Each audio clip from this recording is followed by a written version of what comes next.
In your medical school interviews, you could be asked about a lot of hot topics, and today we're going to look at the NHS in England. There's a lot of information that you need to know about the NHS in England, but the main thing that you guys need to know for your interviews is how is the NHS in England structured specifically. I'm going to kind of keep it short. I've got an ebook that is coming out very, very soon, which is going to cover everything that you need to know for your medical school interviews. So do stay tuned, follow, so that you don't miss out on it. So specifically NHS in England. There's two time periods that we need to be looking at. 2022.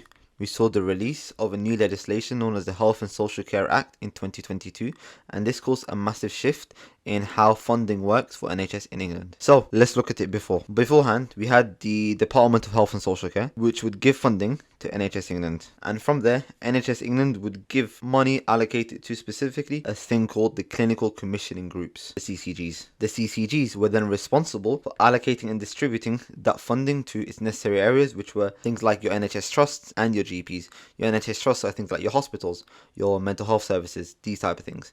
But the main issue with the way that this worked is it wasn't inclusive, in the sense that it wasn't incorporating all the different aspects of healthcare that were required, and it wasn't specific to local populations. So now then, after 2022 came out the new health and social care legislation, which basically introduced something known as the integrated care system. The integrated care systems then replaced the CCGs, which were no longer a thing, and there's about 42 in England, and they're specifically made up of two things: the ICB and the ICP. The ICB being the governing body, or just the service which is responsible for doing what the CCG was doing, where they were allocating the funds to, once again, the NHS Trust and the GP services. And then you've got the ICPs, which are more so the people who work with the local communities to actually find out what specifically does each local community require in terms of healthcare. Where are its healthcare needs? But the ICB is the main one whose role is to distribute the money to the NHS trusts and the GPs. But it will also work with the ICP then to see where else can they help out on. But generally, the main thing that you need to know now is CCGs aren't actually a thing anymore.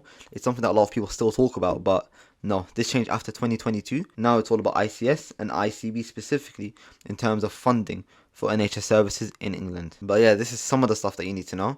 It's not only this type of stuff, but there's a lot more stuff. So make sure you follow. The ebook will cover a lot of this stuff.